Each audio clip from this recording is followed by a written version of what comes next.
Recording. Okay, so we're opening up for our second work session. This was on Pacific Corps' proposed power line. There's a lot of people in the room, and I believe we have John Aniolo online from Pacific Corps. Just before we get started, just a reminder to folks that this is a work session. It's informational. We're not making any decisions today. What decisions we may make in the future related to this, it's unclear what will come, what may or may not even come back to the council. But because there was so much concern in the community, the council thought it was important to have some questions answered, get overview of what is being considered. So it's a long process that may already have been underway for quite a while. But with that, John, are you there?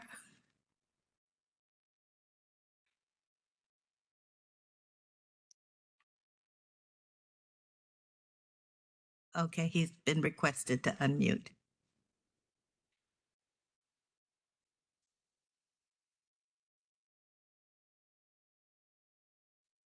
Can you guys hear me? Hi, John. Yeah, this is Okay. Chair Marshall. Welcome. We appreciate you. Sorry, very sorry for the delay earlier on, had some technical difficulties. We have a room full of folks here that, and I know we passed along to you a lot of questions that people have raised to us. So I'll just turn it over to you, and then we'll have some, if you have a presentation, we can ask some questions along the way and maybe following. I don't have an official presentation. I have a KMZ map that shows the route that I was hoping you guys could display. Yes, that And then is on also display. okay, if you want to scroll that to the northernmost end of the line, what you're looking at up there is the northmost terminal point of the new line. That's our Swift substation up on the Merwin Dam facility. So that's where the line will start. It's going to connect in at 230. And then as you scroll south, you will follow the 230 line to the point where our new substation will be built. That's where the line will turn due west. At that point, a substation will be built that's 230 to 115 conversion. The line that goes from there west around the city of Camas is a 115 kV line that will run around the city of Camas and eventually go back east and then jump across the river on an existing set of idle structures that we have and connect in at our Troutdale substation at the most southern end, if you can scroll down to that. That would be the entire length of the line as we currently have it planned. There's another PDF file I sent you that shows the 3 substation locations that we were originally looking at. So if you want to show those, you can. That was, so this project has been started on and off several times over the years. Those substations were originally considered, or those substation locations were originally considered several years ago. They may not be viable locations at this time, but I just wanted to show you what we were generally looking at. And that is just down at the area where the 230 would then turn west and convert to 115. Some of the questions I was sent were, what is the need for the line? As a public utility, even a privately owned one, we have an obligation to serve. So we have a customer, Energy Services Management, that is a subsidiary of PacifiCorp that has requested an increase in the ability to send more generation capacity out into our loads down in the Portland area.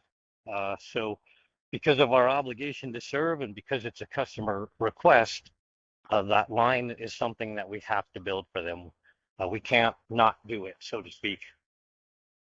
Questions were asked about why we're not looking at alternative routes. The we've owned this right away, I think, since the 50s or 60s. There has been some minor encroachment and some more significant encroachment into the right of way. And as we move further in design, we're going to have to determine what we can or can't do about any areas that have encroachment in them. Uh, the uh, the reason that we're going west around the city of Camas, the city of Camas has an ordinance that says all high voltage transmission lines have to be buried if they want to go through the city.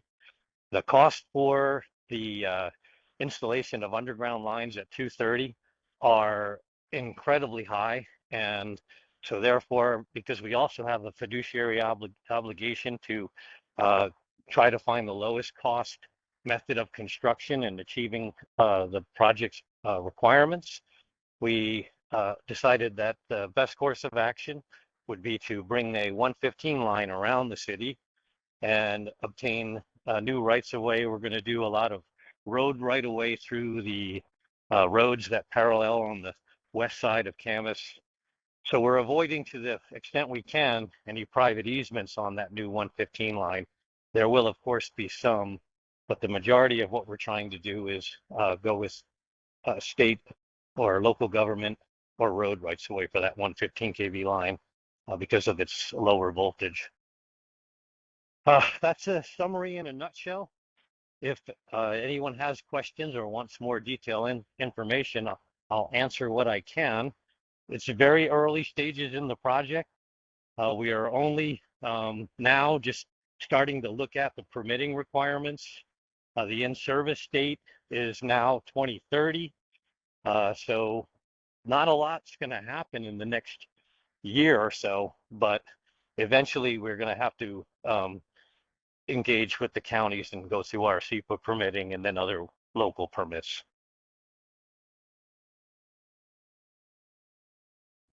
So I guess we can just ask questions now. One question I had is related to, are you doing anything at the Swift Reservoir to generate additional energy?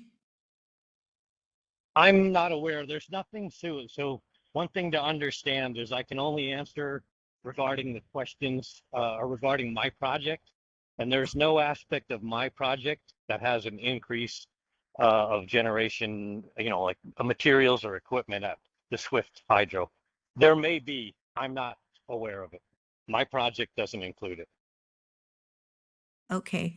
And have you gone through the FSEC process? I'm sorry. Oh, FSEC. Yeah, as we understand it and in discussions with the state, FSEC currently in Washington is a voluntary process. The desire of that process is to help you get through if you think you need it. At this point, we feel that going through the county SEPA process is probably the more expedited fashion to conduct permitting. So we're not going to voluntarily put ourselves in FSEC. Okay, let me open up to the rest of the counselors if you have any immediate questions. Yeah, just follow up to that last thing you said. What permitting process were you envisioning, and what are the interactions with the county council in permitting this? Well, Are there I any? don't really understand. I don't know how the county council gets involved per se. What is required is each county is going to have a SEPA checklist, and the county that is most significantly impacted will probably take the lead in the SEPA effort. I assume the county council will be aware of the county's permitting effort. That would be what I would imagine would be the interface, especially on a project that has this much attention. But what we do is we go through county SEPA process with one lead collected, and then any other additional permitting requirements that each county may have. There are, I think, 3 counties that we go through. And I'm not sure which county will be the lead. I'm assuming it will be Clark County, but I'm not sure. Amber, Kathleen, do you have any more info about that? The only thing I would say is the permitting process is based on code or federal state regulations. So the staff actually follows that process. There may be some approvals, With council, we would have to actually evaluate that when it comes in, but normally council is not involved in day-to-day permitting processes And other for- than establishing codes. And we for the implement. audience, the SEPA is a state process, a state environmental review process. Correct? Christine Cook, Chief Civil Deputy. It is a state required process, but depending on which department is working on a matter, and in this case, it would probably be community development, there is a responsible official under SEPA who makes decisions about and determinations about the extent of analysis that's required. So it would be somebody in our ComDev department. Okay, thanks. And my other question is about existing transmission corridors that could be used or built alongside or doubled up on. What are those possibilities and what are the capacities of the existing corridors that you know of? So as far as, so that's been a common question too, is why are we not looking at other routes? What you have to bear in mind is we've had this right of way for many years, and trying to do route studies and obtain additional right of way is incredibly costly. So the intent now is to use our right of ways and follow the path that was planned and has been planned for quite a while. So there's no intent to look at other routes. As far as the ability to co-locate, when you talk about co-locating lines, you are limited in abilities to actually put them on same structures.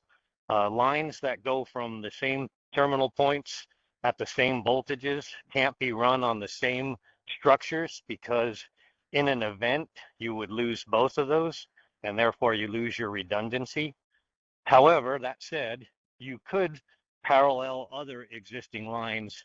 If it becomes that the requirement for us is we have to route it a different way, we would look to route it along already constructed linear, impacts to the local landscape. So that's roads, other lines, things like that. So we can put it next to other lines, and we can put them on structures together, but they have to be different circuits. Okay.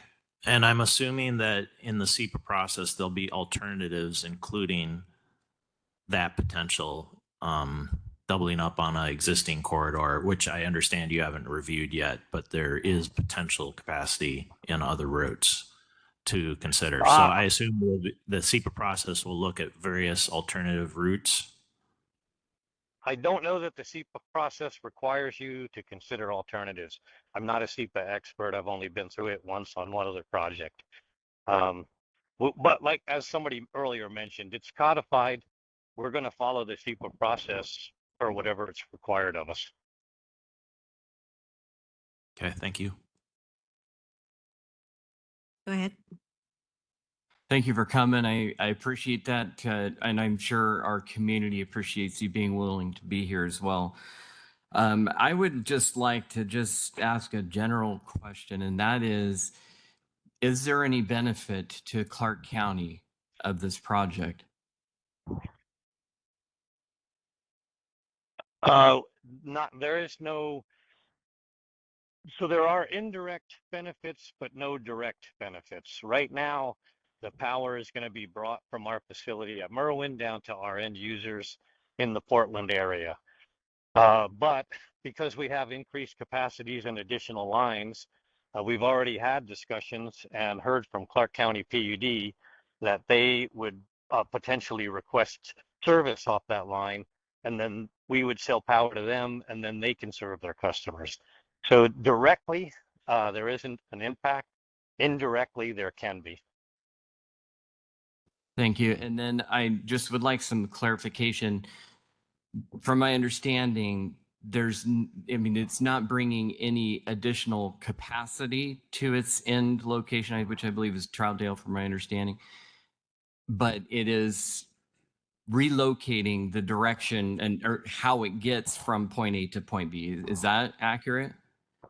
No, No, it's an increase in capacity. I'm not sure what I said that confused you. Its main purpose is to increase the capacity and the ability to deliver more power down into the Portland load.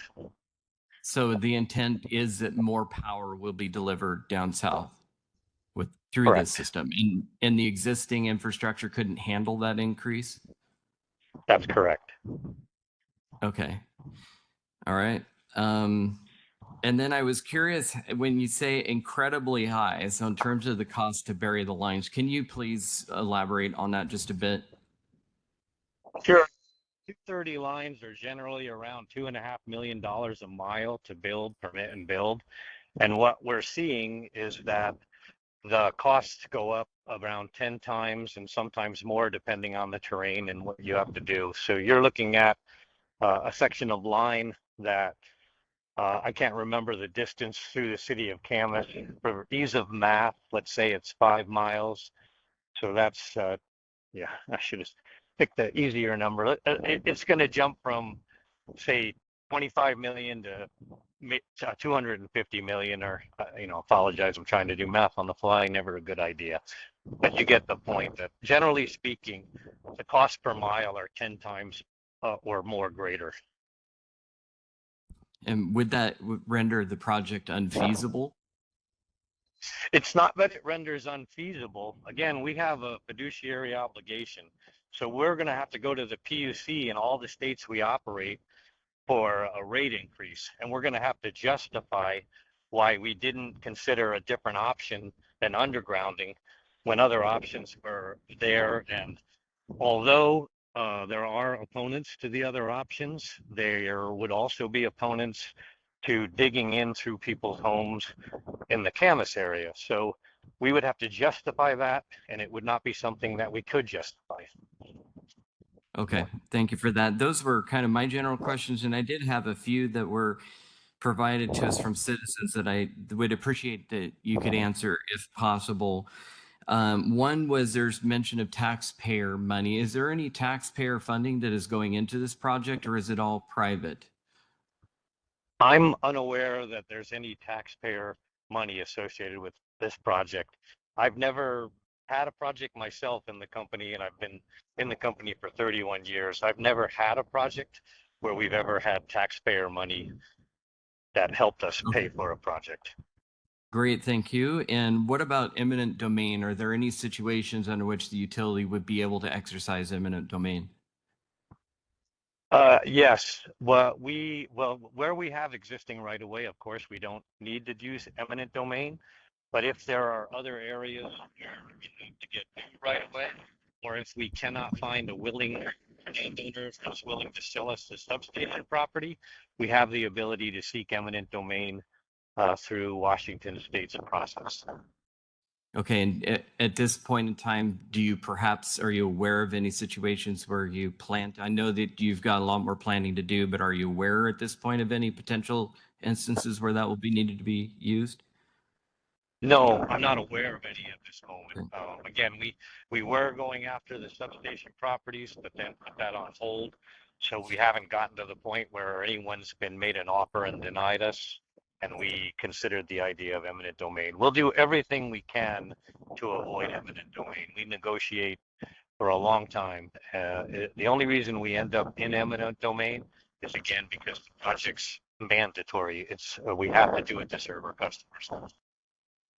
Okay, thank you for that. And the last question I had was, and I appreciate, the forethought that this is going to be needed and the purchasing of easement many, many years ago. And I understand, with utilities, it is very hard to locate these, and it is much better to run it in a place where you already have existing easement rather than trying to forge a new path where there's no current easement and there's current development and things of that nature. But one of the things that I did want to understand is even though that easement already exists, one of the things that we're contending through in our comprehensive plan update now is climate change. And, I would appreciate, I don't know, you probably don't have it now, but I certainly would appreciate the depth of tree removal that would take place during this project. I don't know if you have any preliminary information on that at this point. No, no, there's no way. We haven't surveyed the line. I can tell you where there's forested land, for the entire width of the right of way, all of the trees will be removed. But as far as how many acres, what number of board feet, anything like that, I don't have an answer. Okay, could you please keep us up to date on that if you do get any more information? Absolutely. Okay. And then the last thing I would say is that there have been multiple lists, and I know that you have received those questions. Again, I appreciate the transparency and you willing to come forward today and communicate with us. But I hope that you would be willing to commit. And I saw your email that you cannot, that some of these questions you simply don't have answers yet. But if you could provide maybe a document and email it out to the individuals that we've received emails from, answering as many questions that you do currently have the answer to, and maybe commit to, as you do discover new answers to some of those questions in the future, that you also could relay that information out. Would that be a possibility? Sure. I would say probably the only question I can answer, someone had asked questions about FEDA, which is Washington State's, I think, renewable energy policy that was passed several years ago. The only answer I have to that is that hydros are considered renewable and very green. So I don't think that increasing capacity from a hydro in any way violates the desired intent of Governor Inslee's FEDA policy.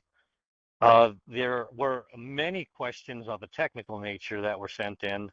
The majority of those I'm not in a position to answer. We don't have the design in a place where I can answer structure types, structure heights.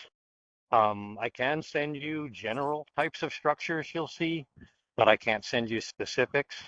And then again, in the effort of transparency, there were a number of requested questions that I cannot answer, that I'll have to recommend that if they're desired, the people who want those answers will have to go to open sources like Oasis to see what's published for public availability. We don't send, a question was asked about load studies and things like that and current loads.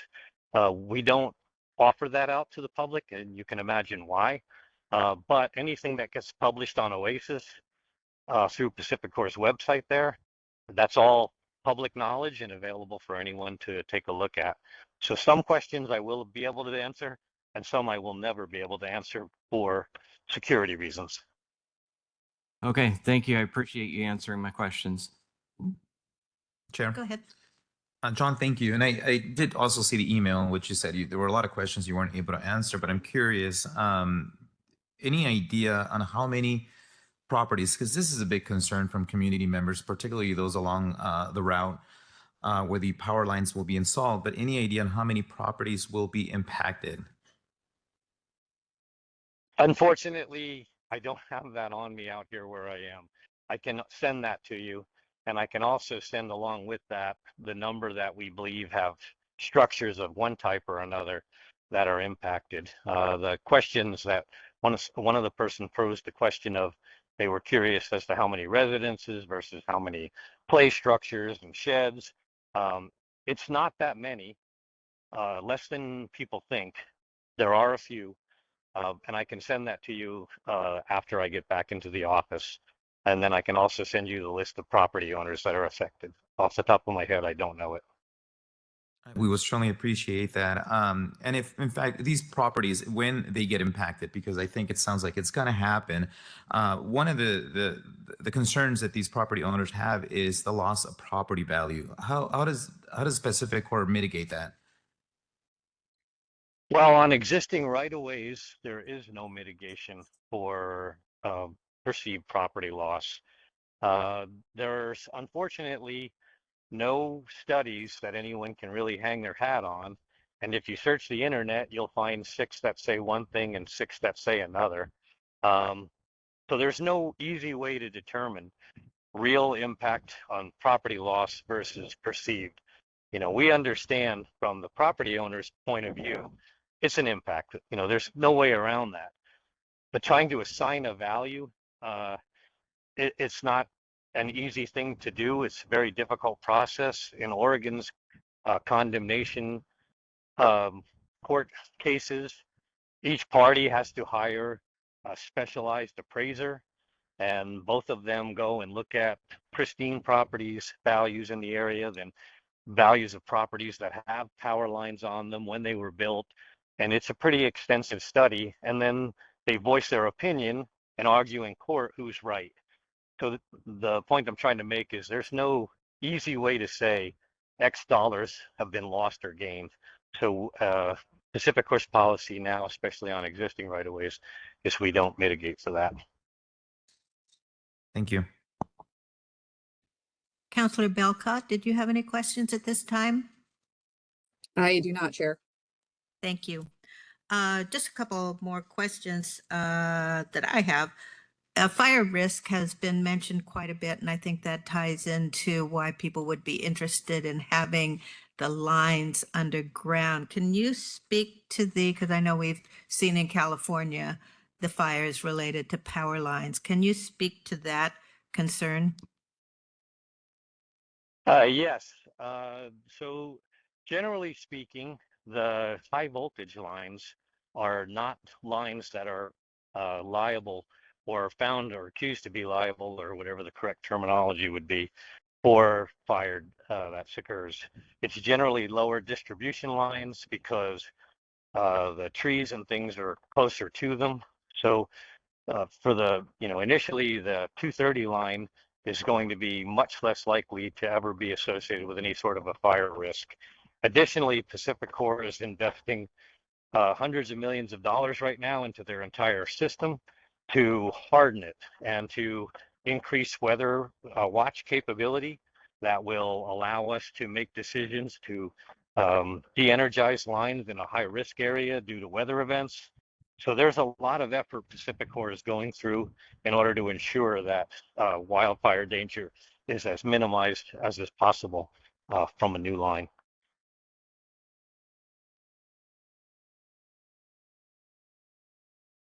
Okay, and so can you talk about where you're at in the process? Because I know your crews have been going out and doing some survey. I imagine you're assessing the easement line itself. Can you talk about where you're at in the process?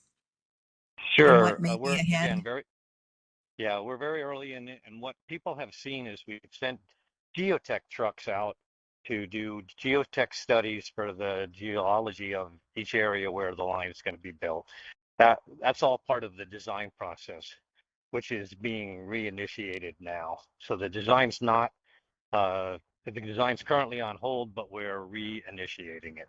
The survey work that's been done has all been something that I've offered to local landowners, because what they want to see is, what does this look like, or what does the easement look like? Where's it going? And so I have voluntarily offered to send surveyors out to people who requested it to say, here's where the easement boundaries are in relation to your property, in relation to your residences. It helps them see in more real time the impact. So we're not actually surveying the easements as a whole yet. However, I have just asked my surveyor for a cost to go ahead and do an entire on the ground survey. Because again, some of the list of questions have asked for things I can't answer.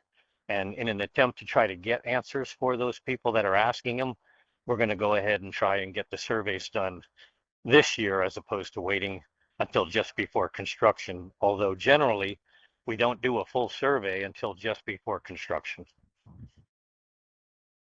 Okay, so if I understand correctly, as individual property owners may request to have a survey for what the impact will be on their property, you are providing that?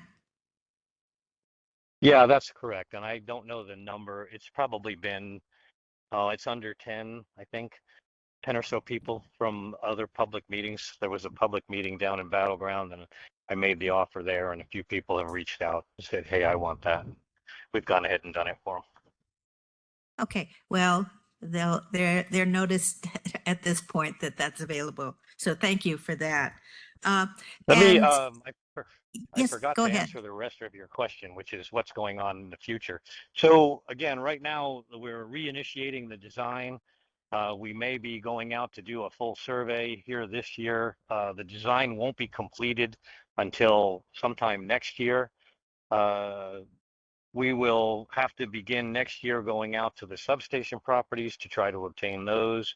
We'll be reaching out to any private landowners or local landowners or city landowners or the road right away for the 115 kV line. That'll all begin next year. And then also late next year, we'll actually kick off the permitting process and start reaching out to the counties to begin the SEPA effort. So the ultimate construction would be in 2029, completed in 2030.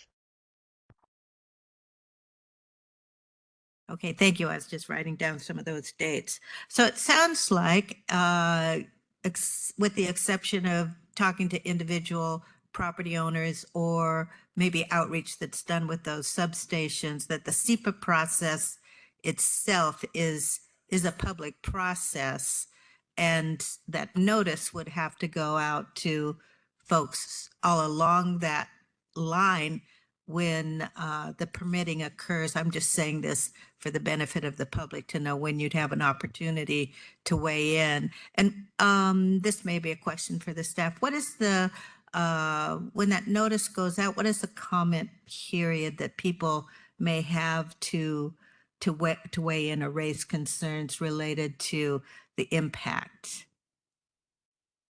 Offhand, does anyone know? I don't know that offhand, but we can certainly let you know. My recollection is it's not a long time. It's not a long No, time. in the SEPA process, there's mandated dates. But what I've offered and what I'm willing to offer here publicly again, any group that wants me to come talk to them, I'm happy to come talk to you every quarter if you want and give you updates of where we are. I will meet and try to let you guys have the most recent information as often as the public wants. I'm not going to limit my public outreach to SEPA.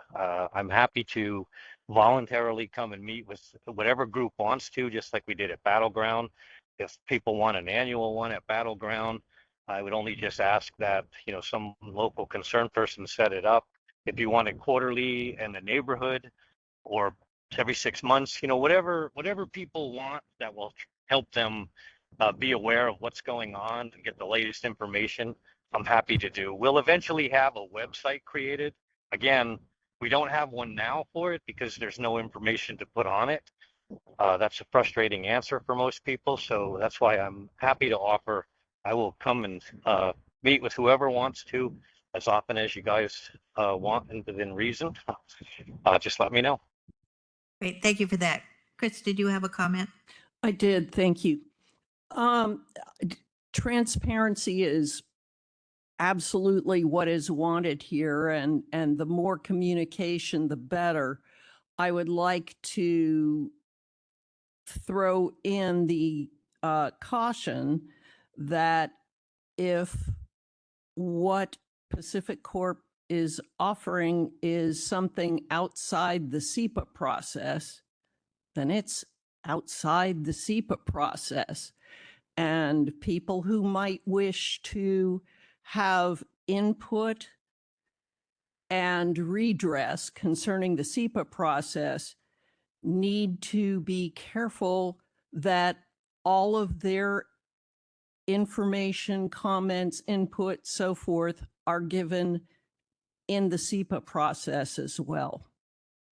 Great, thank you for that, because through the SEPA process, if there's opportunities to appeal or, have some redress, that's the process for that to occur. So it's good to have, and John, thank you for putting that offer on the record here for the public to be able to interact with you, but it really is the SEPA process. Tell John everything you want, but include it in the SEPA process if you have further concerns. Any other Sure. questions? Yes, go ahead. Yeah, I just want to add for the record that I have, just like the community here, have extreme concerns about the transmission route here and the impacts it's going to have on our community, on kids, on just quality of life. And the good news is that the SEPA process requires alternatives. Just like NEPA at the national level, you have to provide alternatives. So I see Jordan out there. He works on policy with us. I would urge us to look at any possible route for us as a council to demand alternatives be analyzed in the SEPA process, because it sounds like there are possibilities there that are not being looked at by PacifiCorp and should be through the SEPA process. So if anything we can do as a council to add our voice to make sure that alternatives are reviewed, because once it's an alternative, it's a possibility. So that's all I have to say. Chris, okay, please refrain from clapping. Chris, you have a comment, please. Yeah, I understand that an analysis of alternatives is desired by some, maybe many, maybe, I don't know. But be careful in knowing what's going on with the SEPA process, because an alternatives analysis does not automatically happen with SEPA. So certain decisions are necessary before that occurs. Okay, yeah, so I just want to analyze what those possibilities are and how we can add our voice to try and ensure that there are alternatives in that process. And I know we have a long time to learn what our possibilities are, but I would like us, as if possible, to advocate for those. Go ahead. Sure. I also would like to have staff bring us an update on our current code. I'd like to look at that. I don't believe in creating or changing code to avoid or allow one specific project, but this is probably something that hasn't come into our radar for probably decades. And I think it would be worthwhile to review our code regarding transfer lines. We can certainly bring back information, but most of our code adopts the state standards for the SEPA process. Okay. But And I guess so we'll I look don't at know whether if- we can increase a so- higher standard or. So you not. would be looking at potentially changing our code to accommodate council directing that process more specifically and more restrictive than the state and what's required by law. And of course, council cannot direct staff They Correct. can through pursuant to the, they can charter. change code though. they can change code as long as that is consistent with any other requirements that might apply. Okay, well, I'm not looking at change right now, but I think it behooves us to at least understand what the code is currently and what options are available. For information purposes. Correct. Not for direction. Correct. Thank you. Okay.